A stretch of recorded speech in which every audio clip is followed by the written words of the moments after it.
Welcome to the Pandemonium Witches podcast, where the ADHD has just a touch of the tism, where the true crime is just as scary as the hauntings and unsolved cases, and the hosts never stay on topic for long. I'm Kat. I'm Rachel. I'm In. And I'm Meg. We are the Pandemonium.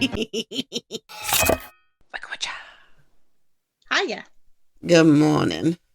Morning. Oh, wow. Audio just went all the way up to the top. Oh boy. She's awake. How's your back feeling? You look like a tomato. She's muted. Yes, you are. Yes. Yes. Yes. Because we cannot hear you. Can't hear shit. Well, guess what works this week? My mute button works. Well, I'm glad your audio works. Apparently, it's not a Pandemonium episode if somebody's audio doesn't work. Well, and it's also a good thing my audio works this week because it's my topic this week. Oh, hell yeah. What's up? So, it's a good thing it works. Hell yeah. Did we just smack our sunburn? Oh. Trying to move your arm. Yeah. We learned we need to put on sunscreen or wear sleeves. I put on sunscreen for 2 hours religiously because I had skin cancer. What the fuck? We just only have audio now? I told you was muted. But no, somebody didn't want to believe me. My voice came back just in time. Surprise. To tell Sure. you, fuck you. Sure, okay.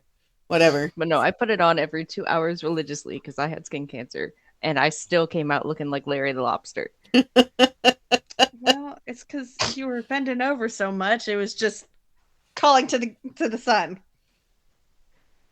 Yep. So I've been using aloe with lidocaine. Oh, I love that shit. Yeah. So good. It's like crack. And then this finally came in. I'm going to send a picture of it in the chat. This is what I'm using to hold my my painkillers because I am in so much pain. I also cut a tree down with my thighs. I mean, we Fun already fact. knew that your thighs were strong as gods, but like now it's confirmed. Yeah, I lost all strength in like my upper arms because I've been working since 8 a.m. and it was 3 p.m. Mm-hmm. So I got mad and I put the loppers between my thighs and I squeezed my thighs and I cut a tree down with my thighs. Impressive. So for those of you out there saying you want someone who can destroy you with their thighs, this is Emily. Hi. I like that heat suppressant. That's the same one you sent me, right? Yeah, it's the fucking Omegaverse. That has my painkillers in it. Because I'm going back out today because another tree needs to be cut down. They didn't tell me until I was like, okay, it's 4:30. I'm calling it a day. And they're like, oh, by the way, One more. Surprise. I was like, oh, I love you guys. Fuck you. Also, I love the pill holder. Yes. They make one that says rut suppressant. It says what? Rut suppressant. Rut? RUT. Oh, okay. Yeah. Good God. And it holds a decent amount. So the only news that I have this week, you guys already know about, but the other news is my dad finally got rid of his barbecue. I know. So they when they first bought the house, they got to make it to all their specifications. So we had to get the largest wheelchair to put my dad in because he's got a big ass like I do. And there ain't nothing there. It's flat as stone, but still it's big ass. And we had made the hallways in the bathrooms to be able to fit said wheelchair into. Well, he created a big barbecue in the backyard, and it's been there for 20 years. I was telling Rachel last night, my mom had found a wasp's nest last year And you remember that story with the wasp's nest I told you about. Yep, it made my skin crawl. So Mom and Dad decided to get one of those Blackstone barbecues. Ooh, those are nice. So they saved up money for it. They're buying that and they're renovating it. So that way they have a nice little table area and a nice little barbecue area that's not going to fly away. And I was like, okay, that's pretty good. But she went and got new trellises from Home Depot and they're getting delivered on next Friday. And the barbecue's getting delivered tomorrow. So she's pretty stoked. And Yay.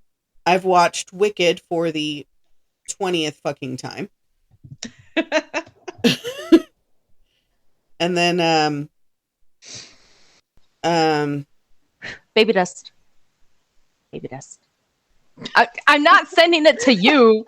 I'm sending it to Kat. Baby dust. For those that y'all couldn't see, I very quickly crossed my fingers and X'd my arms because I don't need baby dust. Nope. Apparently, baby dust got into some cat's eyes. I'm sending it to Kat. Yes. I have also done a thing. What the hell? Done a thing. What do you see? What do you see with your feline eyes? What just smacked you in the head? He looked around and he went, ooh. The one brain cell that all orange cats share? No. Wait. I mean, it might have smacked him and bounced off, but I think so, because now he's dude.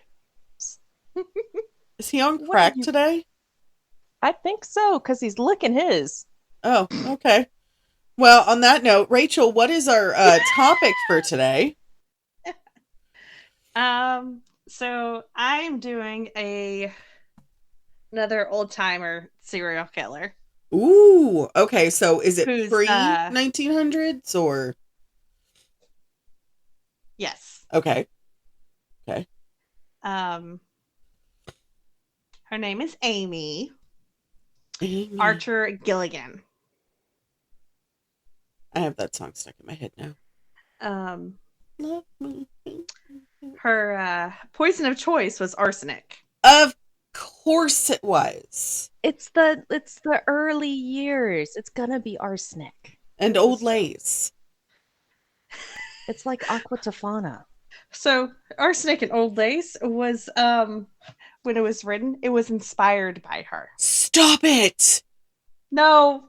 I love arsenic and old lace. It's such a good, it's probably bad that I love it, but it's such a good read. Yep. She was inspiration for the play. Wow. Good for her. Good. I guess. I guess good for her. I don't know about that. So she lived in Windsor, Connecticut. Oh, okay. United States. All right. I don't think we've had a story that took place or someone came from Connecticut yet. I don't think so. I don't think so. We've had right. Yay, right. Yay for first. Yay. She murdered, so the too long didn't read. Okay. She was a nursing home proprietor and serial killer. She murdered at least 5 people by poisoning them. And one of her victims was her second husband, Michael Gilligan, and the rest were the residents of her nursing home. Whoa. And it is said she also murdered her first husband. Then why get married? Right.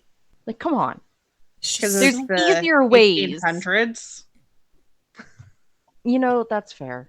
It was the late 1800s. Like, she didn't have a choice. She could have just found a prostitute who had syphilis and had her husband sleep with said prostitute. Easier said than done. But it's true, it was the 1800s. They didn't know a lot about syphilis back then. Oh. Exactly. That's easier said than done. So the authorities counted 48 deaths in her nursing home, which she called the Archer Home for the Elderly and Infirm. She might as well just called it the, express pass to heaven. All right. Wow. And on that note, let's get started. Wow. Okay. All right. So she was born October 31st, 1873 to James Dugan and Mary Kennedy in Milton, Connecticut. And she was the 8th of 10 children. Jesus. Be fruitful and multiply. And also much else to do after the sun goes down. So Sleep. They ain't got no Netflix and chill shit. But also mortality rate for kids were also pretty high then. So Man, fuck them also kids. No child labor laws.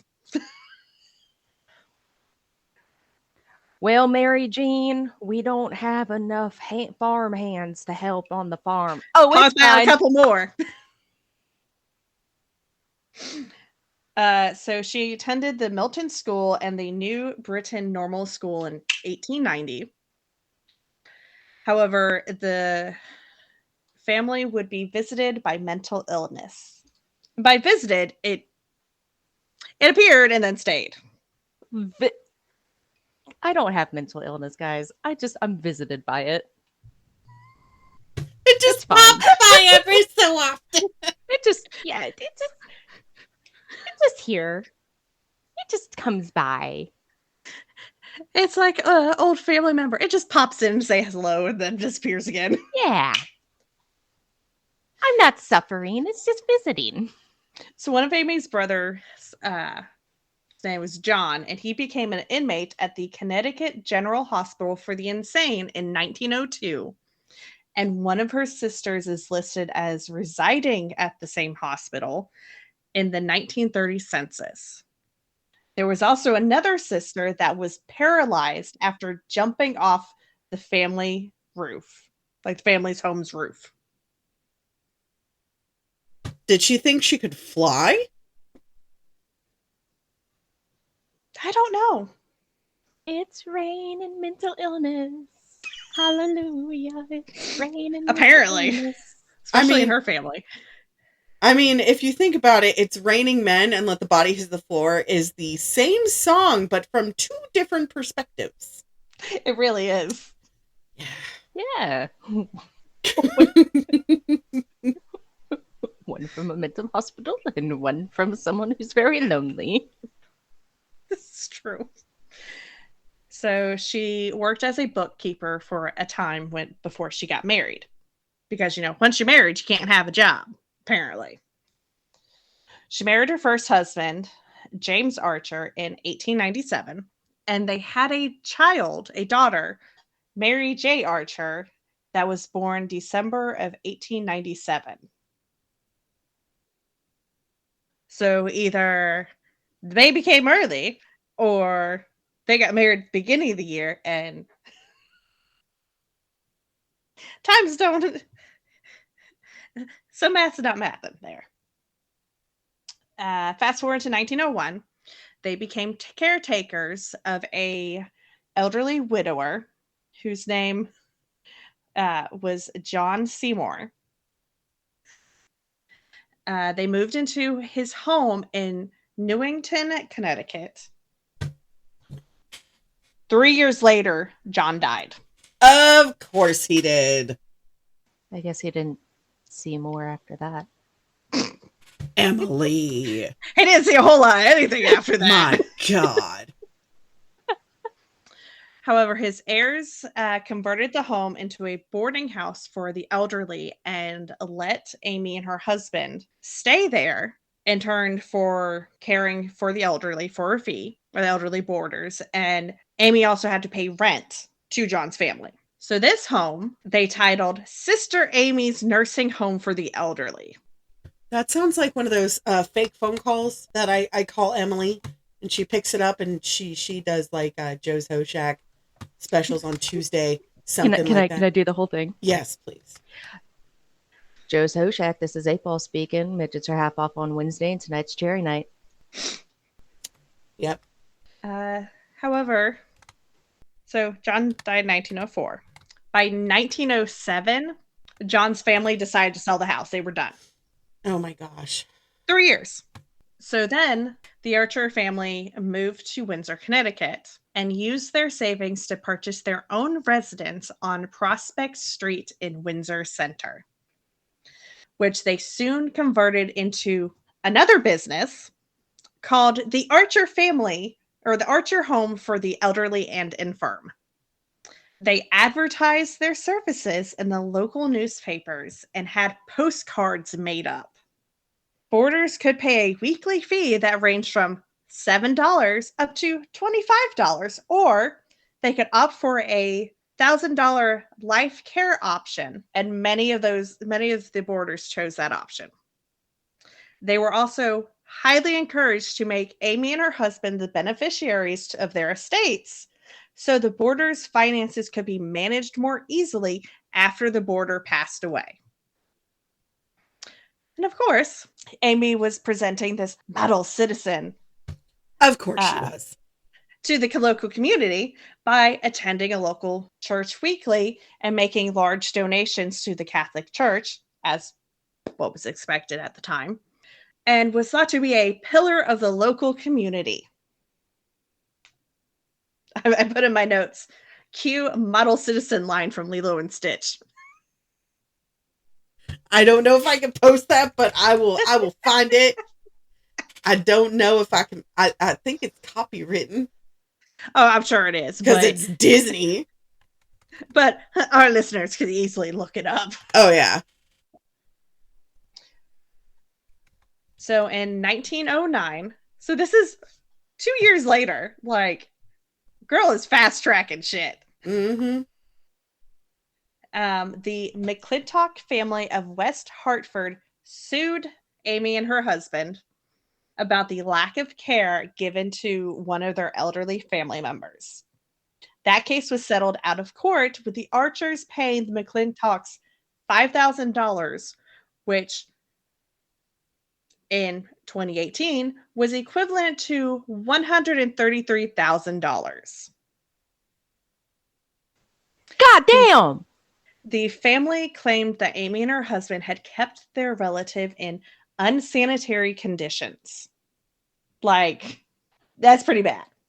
And another resident who had complained about his living situation around the same time as this court case was removed from the house after Amy signed him over to a mental asylum.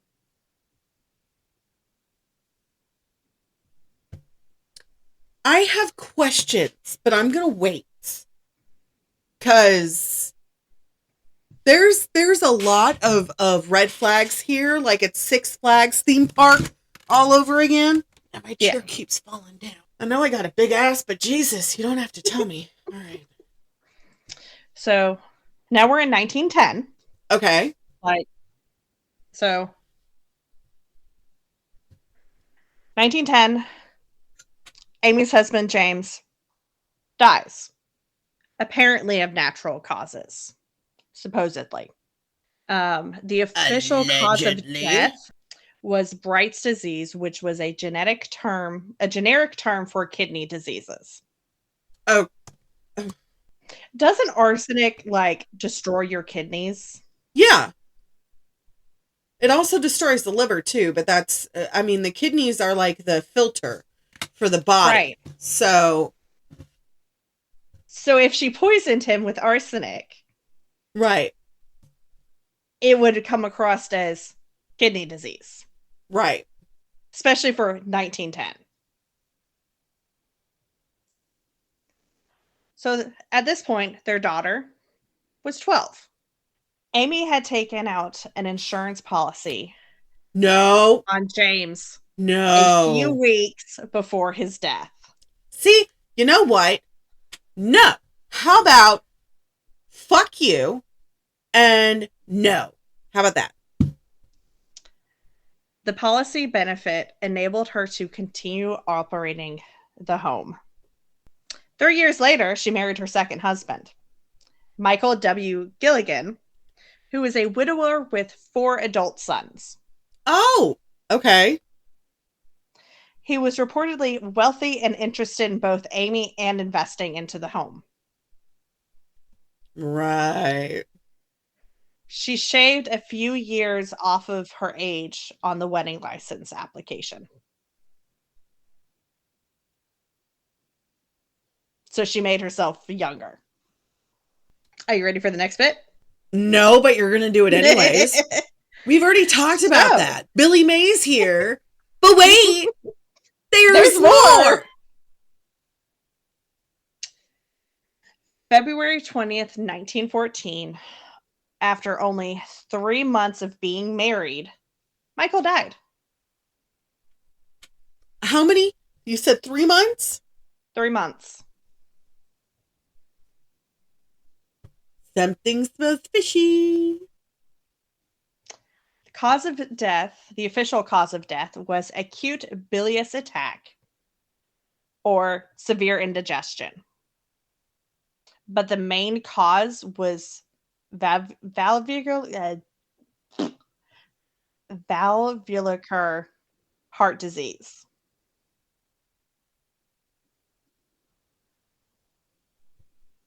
What? So basically, main cause was heart disease. Okay. Basically, they were like, something's wrong with his valves. Okay. And then secondary was severe indigestion. Okay. So,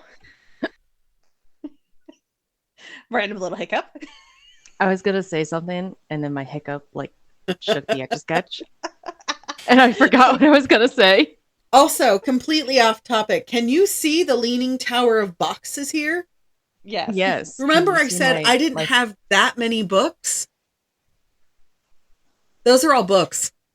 That's not bad. Compared to like the refrigerator box I used to have pre-fire, this is like barely anything. I used to have like 5 bookcases full. So I kind of want to. Also, speaking of books. I want to build a bookshelf that like goes around my window. I mean, you could. You just have to take down the blanket thing. Yeah. But my blackout curtains.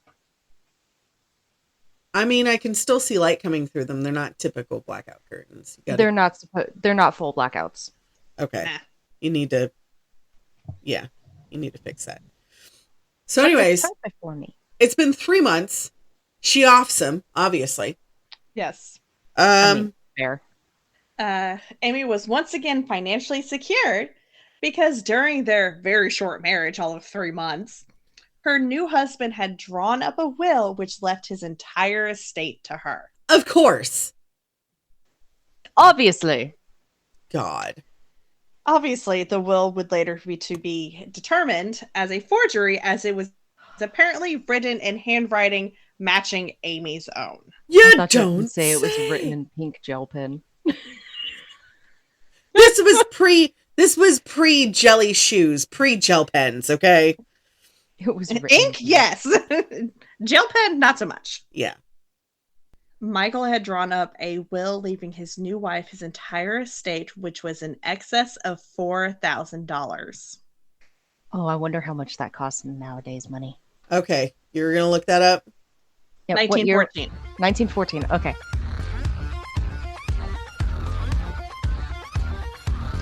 Open that. Oh, good. This one starts at 1913. Oh, perfect. There you go. Stick a little pin in that one. 4, 1, 2, 3. Calculate. Okay, first of all, that's a inflation rate of 3,090.8%. Wow. That would be $127,632,000.80. So a chunk of change. Just a small loan. I can see why his sons were like, no, why would our dad do that? What the fuck? Right. Because I'm sure up to that point, up until he got married again, it was probably going to be divided between them. Yeah. Right. He's just chilling back there now. Yeah, I guess he lost the brain cell. Well. So I should between pin this in. 1907 and 1917, there were 60 deaths in the Archer home. 60. 60. Oh, I heard 60. 60? 60. 60. Wow. She's got time on her hands. Good for her. I I mean, mean, some of them probably were actual Like natural deaths. causes because, they're elderly. So, right. Old people die. It's but how unfortunate, but many yes. of them did she help along at the end though? You said it was how many years? 10 years. 10 years. Okay, Between 1907 and 1917. so as someone who worked in an old folks home, right? I worked in an assisted living facility for a year. In that year, I saw 5 deaths in 1 year. So we'll say on average it's 5 deaths a year. Roughly. Yeah. Unless it's a end of life hospice, which is the one that I went to when I was playing Scrabble with the 2 guys from World War II. Mm-hmm. I do have to say they were some fucking gems. So she probably wasn't running a hospice. No, probably not. Probably not. She was just an old folks home. So we'll say for the elderly and the infirm. Yeah. We'll say, 5 a year is probably what we're looking at between, 4 and 5, unless a sickness hits like COVID, numbers upped, right? Obviously. Unless they're down with the sickness. They got down with some sickness, all right. Look, man, that's Spanish flu, okay? That's valid. Tuberculosis is a bitch. So relatives of the boarders grew suspicious as they started to tally the large number of deaths. Only 12 residents died between 1907 and 1910. But 48 died between 1911 and 1916. Wait a good goddamn minute. Hold on. I'm not good at math. But the math ain't mathin'. That math ain't mathin'. I'm trying to count, but my brain, people. I'm sitting here going... That's 60 people, but... That's 60 deaths. 12 and then 48. That's still 60. But how? You know what? Just keep going. What was the like? Does it say like the average age of the people there? Mm-mm. Not really.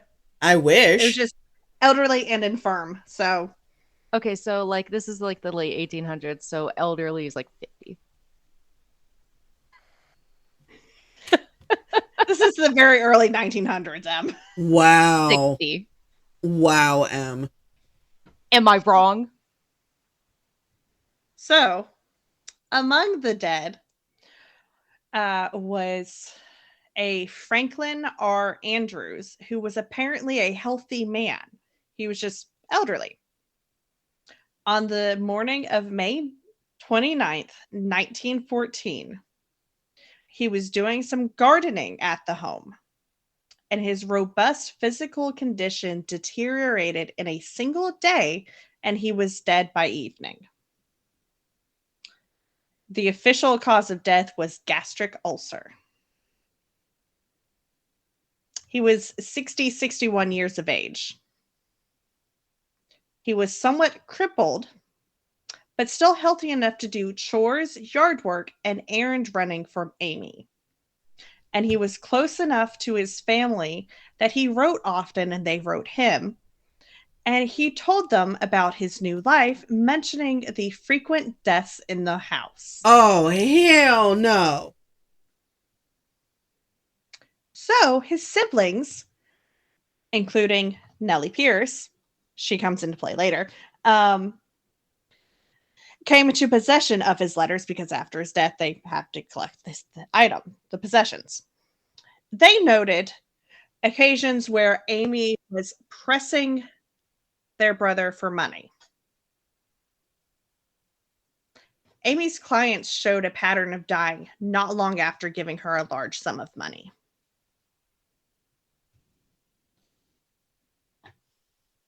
That's why we always say, but wait, there's There's more. more. There's always something fucky.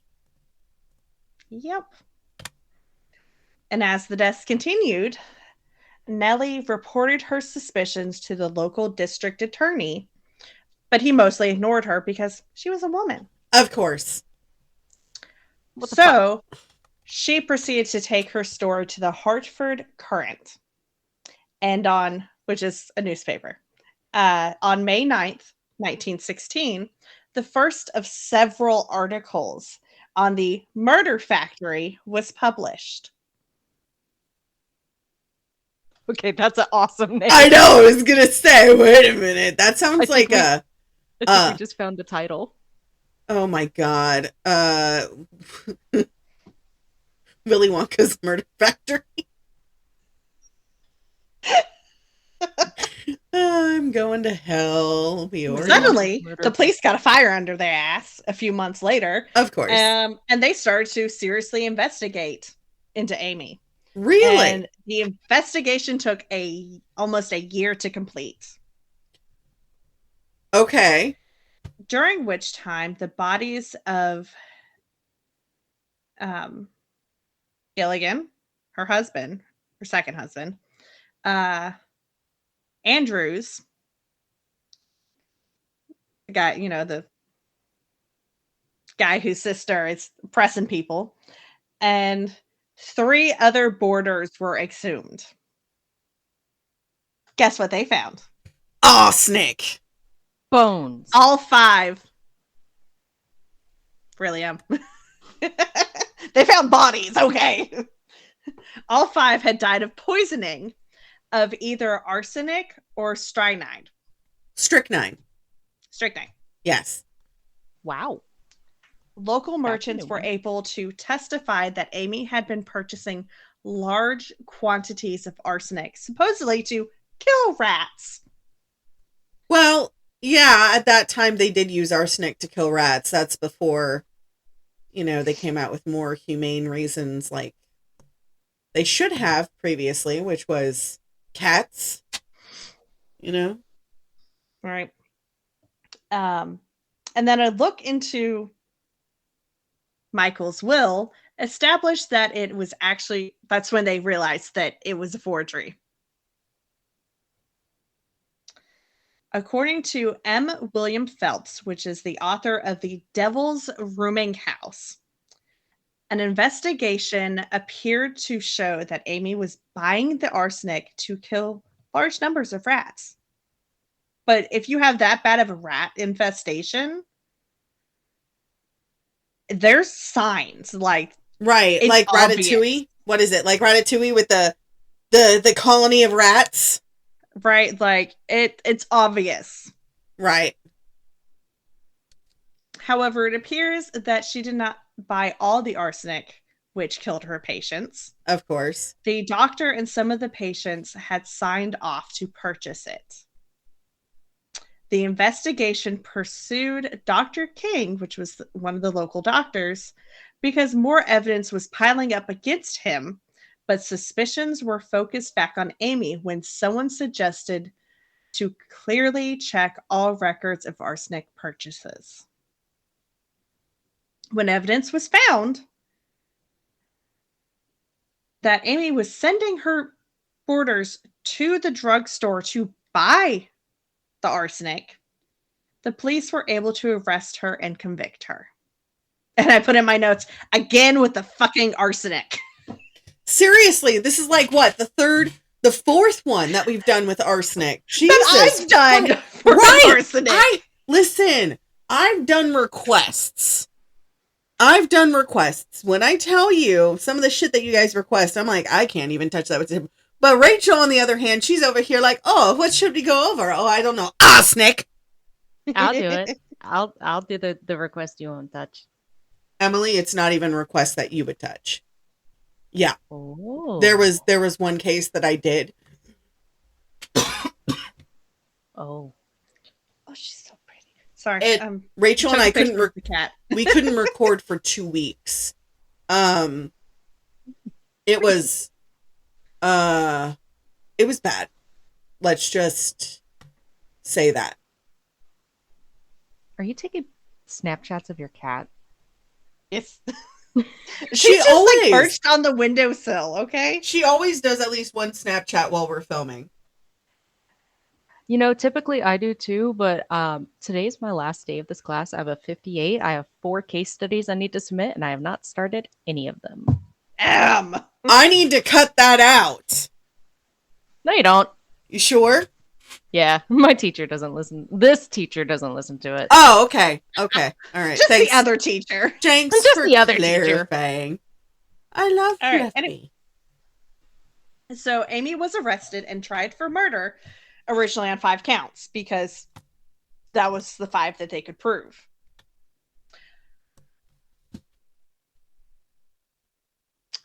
Her lawyer managed to have the charges reduced to a single count, What?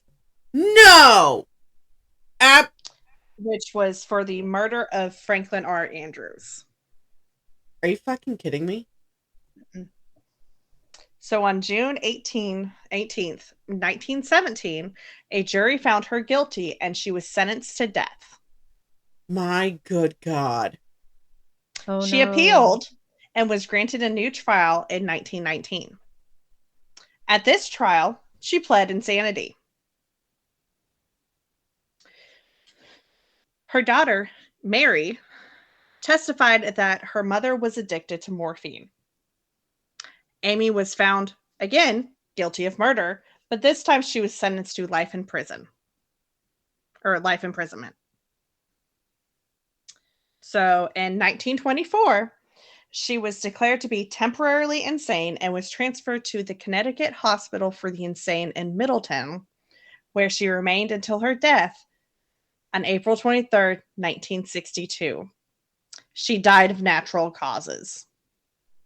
Damn. Sucks. She should have had like some sort of suffering. I think I would have been happy with that. Right. You know? So the list of her known victims was James Archer, her first husband, who was 50. Mm-hmm. Hilton Griffith, 81. Mm-hmm. So first husband in 1910. 1911, Hilton Griffith. Mm-hmm. 1912, 15 unnamed people. Okay. 1913, 13 unnamed people. 1914, so in February we had second husband, who was 58. In April, there was Charles Smith, 87. May 29th, we had Franklin Andrews, who was 61. December, we had Alice Gowdy, 69. And then in unspecific dates, there was at least 5.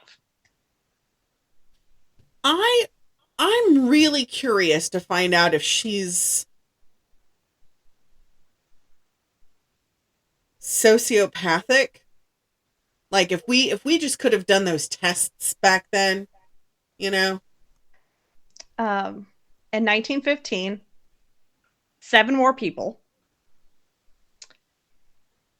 In 1916, Maud Lynch, 33. And then another 5 unnamed people. Yeah, fuck her. Just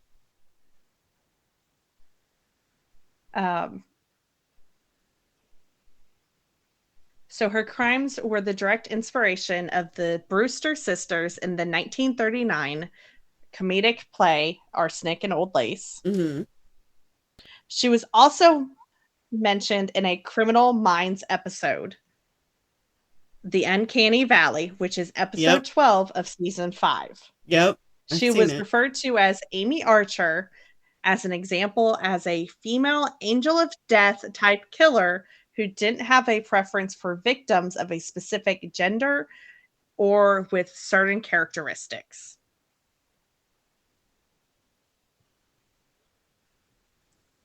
I hate this. Thank you. I love You're it. Thank welcome. you. Of course, Em likes it.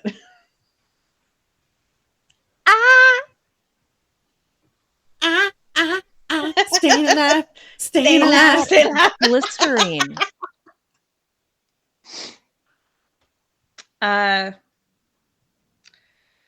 Black tea. Take a t-shirt, soak it in black tea, and then put it on. It draws the heat out. I have work today, though. Okay, you can still do that. Before you go to work. I'm leaving after this episode. Oh. We'll do it tonight. I was going to say, had I known that before the episode, I would have been wearing my a literal t-shirt. Yes, a literal t-shirt. Also, you do vinegar water solution. Yep. Yeah. You smell like a pickle, but I mean, there's worse things. It works. Milk of magnesia. Yep. Yep. I have that downstairs. Yep. Guys, don't drink it. You apply it to the skin as a topical and let it dry. It draws the heat out. Just wanted to make sure. Just wanted to put that out there for our listeners. Unlike my husband that decided he wanted to chug citrate, and I told him, no, 2 sips. And he's like, nothing happened. Of course nothing happened. You were on a broth diet for 2 weeks. Right. Nothing's going to happen. You shit everything else out. Yes. Good God. Oh, man, but I could not imagine if he had actually ended up drinking the whole bottle. That would have been horrifying. I did it once to make weight. Yeah.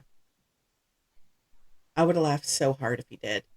My poor military friends doing whatever they have to do in order to make weight. But is that the end of our lovely arsenic story for today? Yes. I hate it. You're welcome. Like, what the fuck? I mean, to be fair, as always, I always hate poisoning episodes. So this is true. Yeah. This is very true. I'm not gonna lie. Somehow, I totally forgot what we just talked about. Like this entire episode, I was present, but I was not. You were not mentally here. The Etch-a-Sketch got shook again. The Etch-a-Sketch got shook a little too hard. Listen. This whole episode. My God. Oh, man.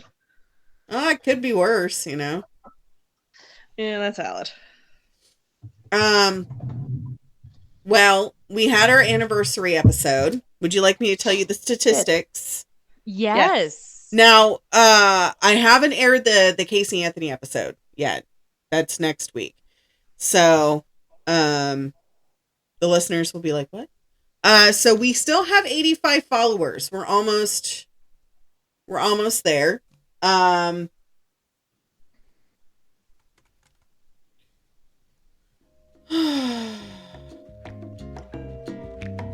Hold on 1 second.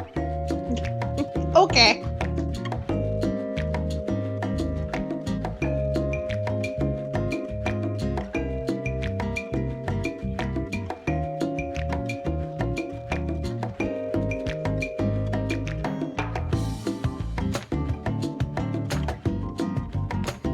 Yeah.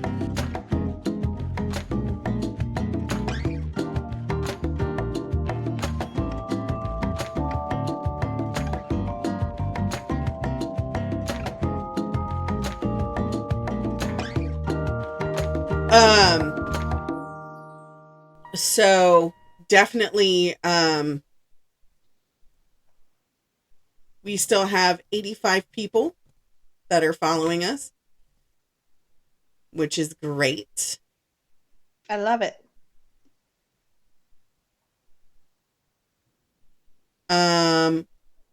Same countries as before. However, we have one new one. Go back. We're now at 86% female. Almost Yay. 2% non-binary. 8% male. Give it up for our gentlemen out there. We now have 1 solid percent in the 60+ category. Hey. Hey. As far as countries, our newest one was, last time it was the Netherlands. It is Mexico. Okay. So, All right. all right. Good on that. So whoever was, if you live there or whoever traveled to Mexico and listened to our podcast, God bless. I know. I don't think it was the girl that's in the Navy that follows us. Because I see Greece, Belgium, Sweden, Iraq, Poland, the Netherlands, and Mexico were the most recent ones. So we have somebody in the military. That's either that or somebody who's traveling. That's Please very possible. leave us a comment. I would like to know who you are. Who's traveling to all these exotic places. Yes, what do you do? Right. I'm a little jealous. I too would like to be traveling. Also, because we do take requests, please send us an email to tpw3mpodcast@gmail.com. I'm sorry. My brain was having a little a moment. You shook the Etch-a-Sketch. Listen, I did.